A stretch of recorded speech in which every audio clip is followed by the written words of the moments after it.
Welcome to Enchanted Moments Podcast. I'm Monica. I'm Spencer. And today we're going to talk about the uncertain times that we live in and how to calm ourselves so that we can be a happier group.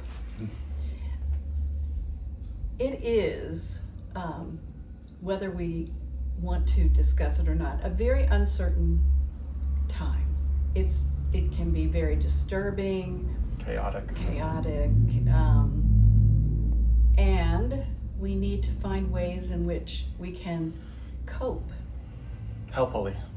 in a healthy way, yes, and in a spiritual way, because I think that as more aware people, if they're listening to our podcast, you better be, because it would be kind of boring if you weren't more spiritually aware, and so you're developed a really strong sense of empathy, and you're connected to people and their feelings. And so when we see things being done to other people or hear about it on the news, it is an upsetting period of time, because of who we are as people, as humans, as souls, and as developed intuitives. We are going to feel things a little bit more strongly, and therefore we need more tools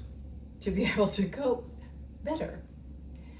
The first thing, I'm going to ask you what you do when you're stressed out and feeling disturbed. Oh man.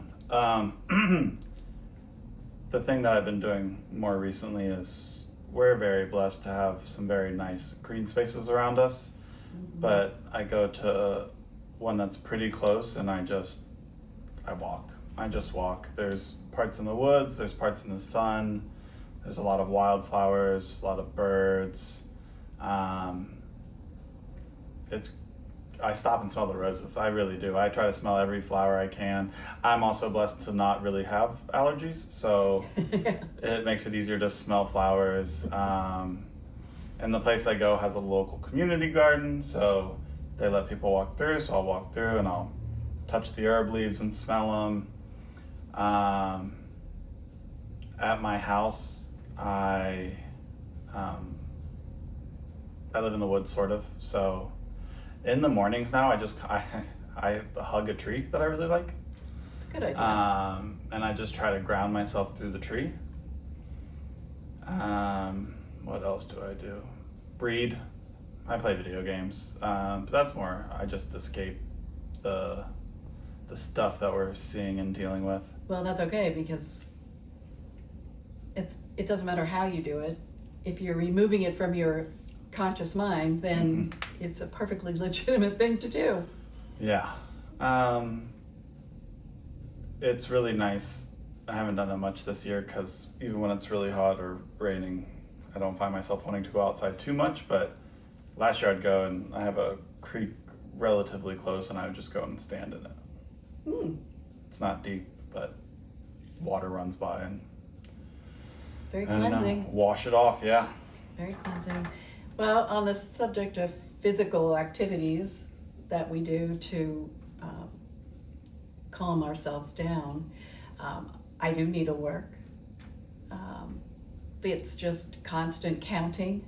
So it's almost like, walking and meditating. It's stitching and meditating. And that's very calming for me. The other thing is going outside is an excellent way. We tell people all the time to take off their shoes and walk in the grass. It's an excellent grounding technique, and it tends to be a cleansing activity as well. You can go swimming. Any kind of physical activity that takes you out of your conscious mind is great. Somebody could run. Running would be great. Yeah, if I can't run unless you come at me with a knife. Anything physical. So whatever sport you play, some people like golf, tennis, frisbee golf.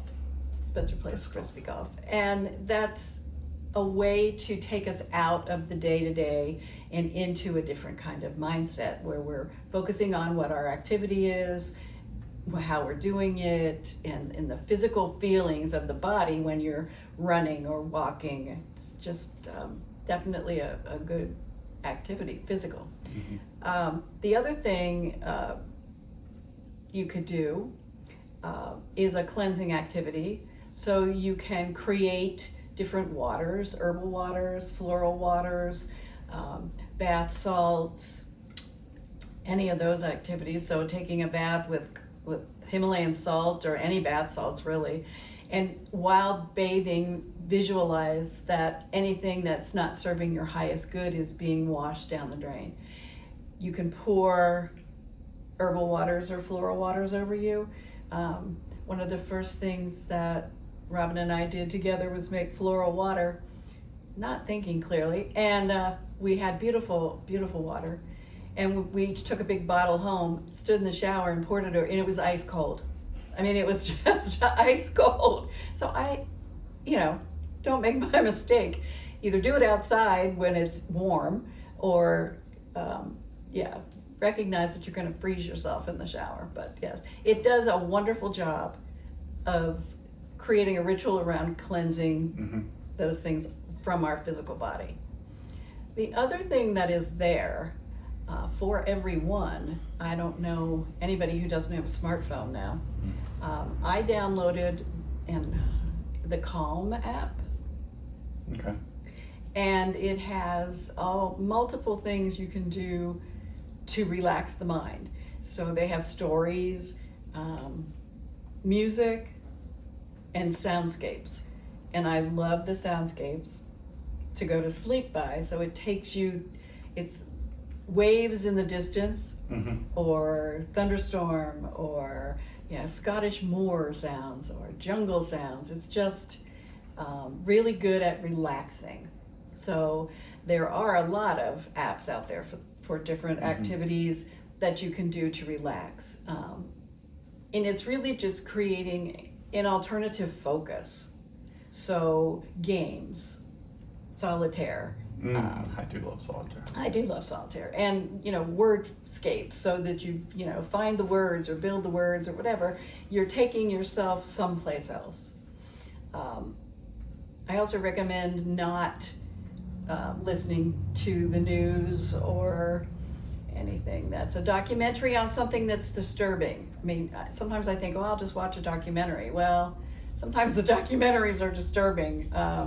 So stay away from that and allow yourself that spiritual space so that you aren't constantly bombarded with different junk. Well, and I was going to say, the apps might be good, but I just try not to use my cell phone at all. Oh, yeah.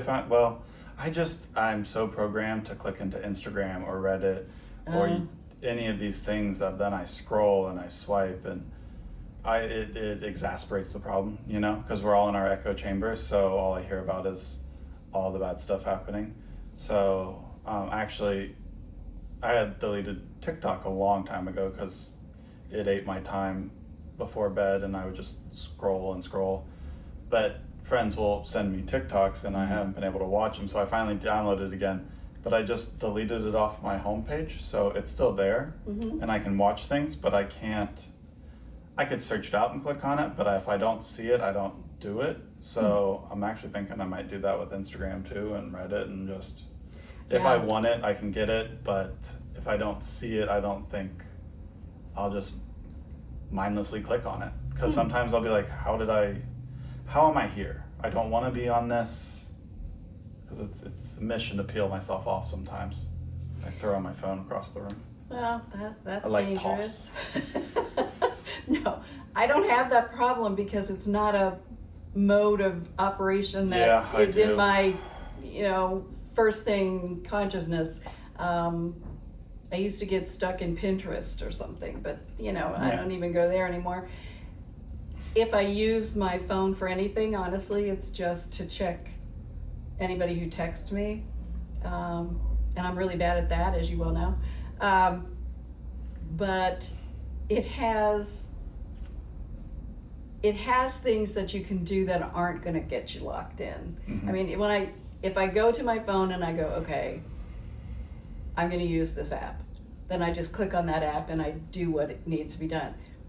I was at my daughter's and sleeping on the couch, and I was really having trouble sleeping, and so that's when I downloaded this app, because I could play this lovely ocean sounds and try to get better sleep. But yeah, I think if it's going to be a problem, then don't do that. Or just, we have to figure out our workarounds, and the removing it from my screen it's working. That's good. Yeah. The other thing that sometimes is helpful is to read. It's great to have a fantasy, some kind of novel that you can get into the plot, but you don't have to do a lot of heavy thinking. Everybody should have one of those open at all times. It's like I do that. More on the cozy side, because yeah, Game of Thrones was not relaxing for me. No, it wasn't. But I like the cozy mysteries, or why not a romance novel? Whatever works. Just something that will take you to another place. I used to get really hooked into the time travel novels. I know. I'm not shocked. I know. But so have that available. Then if you want to read something with a little more structure to it, I always have a couple of books out there that I'm reading that are going to make me think about things. It's obviously not news items, but I like spiritual material, or ancient civilizations, whatever, because you get lost in it. So, but you learn something at the same time. So that's always a good thing to try. If you like art, if I could draw or paint, I would. I can't. I have no artistic ability, but I have a very good friend who is amazing artist, and she does, in her journal, uses art all the time. And if that's an outlet, please use it, because that's creativity, and creating something is an amazing way to really calm your mind and fuel your soul, because that's something that comes from deep within. When you create, it's you, part of you coming out. So that's an excellent way to do a calming activity. But these are all very active activities, and that's okay. It has to be something that works for each person individually and differently. Spencer recently took a pottery class. Try something new. Maybe you aren't good at something, then go take a class and see how you feel about it. Sometimes it just needs to be unlocked. It's in there, and you just need to unlock it. No one wants to see my stick, people, but my children and everybody in my family is artistic. I don't know. I paint with thread, and I follow a chart, but that's something that makes me feel like I've created something, and it's mine, and I make enough mistakes that it's definitely mine. So it's unique. It'll never be just like everybody else who stitches it. But anyway, those are things that you can try to eliminate the negative thought patterns that we can get stuck in. And in a spiritual community, we are our own worst enemy. We feel guilty when we are thinking negative things. Oh, I'm a spiritual person. I'm evolved. I don't need to dwell on these negative things. You got financial issues, or immigration issues, or whatever issue it is. You really need to not beat yourself up. It's going to happen. You cannot, unless you are some saint, positive and wonderful 24/7. You know, your subconscious mind is 90% of what your brain does. So things are gonna come out. There's triggers everywhere. If it's not current events, it's gonna be something from our past or whatever. You must not beat yourself up. It's lovely that we recognize that we have a choice, that we can go and say, oh, that's a very negative thought. It no longer serves me, and then focus on something else. That will bring about an increased change over time. But thoughts are going to come up, and we really tend to think that we should hold ourselves to a higher standard. And we do, but on the other hand, you cannot feel bad or let anyone else make you think that, because they're going, well, you should be a positive thinker, or, you know, think positive thoughts. You know, we're not Tinkerbell.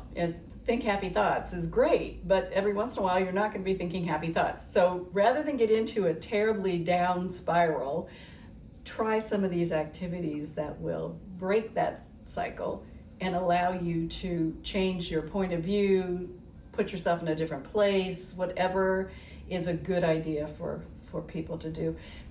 It's just very hard right now.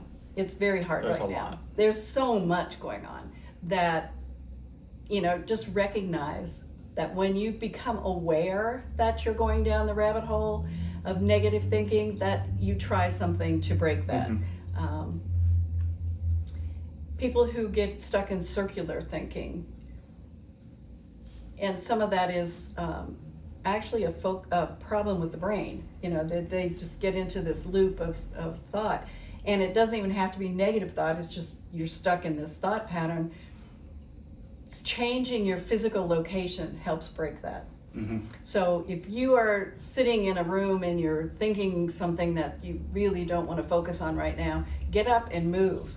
Just walk to another part of that room, or go get a drink of water, or something physical will help you change your thought pattern. Sit somewhere else in your house or your apartment or wherever you are. You know, we absolutely. sit mostly in the same spots. We do. So go sit in the weird decorative chair or on the ground. You're probably programmed in a specific location to do certain things. Spot on the couch, and I'm the only one on that couch, so I can sit just even on the other side. You know, change perspective. You and Sheldon, you have your spot. No, don't make that comparison. I shouldn't say that, but I love my granddaughters, and they're beautiful souls. But I have one that has a space on the couch. You know, that's my spot on the couch. I'm like, okay, you just I let other people sit there. Yeah, well, that's good. You don't give them a lecture. But physical change of location, it doesn't have to be like go outside. It doesn't have to be drive somewhere. It doesn't have to be do something. Just change the physical location that you're currently in. And that breaks a pattern. So hopefully we have given you a few different ways to change your thought processes and get out of any negative thinking. Next time we're going to talk about some other ways to do that, and offers hopefully a very good alternative for people to try. But we appreciate you. Go in love and light and be happy. Till next time.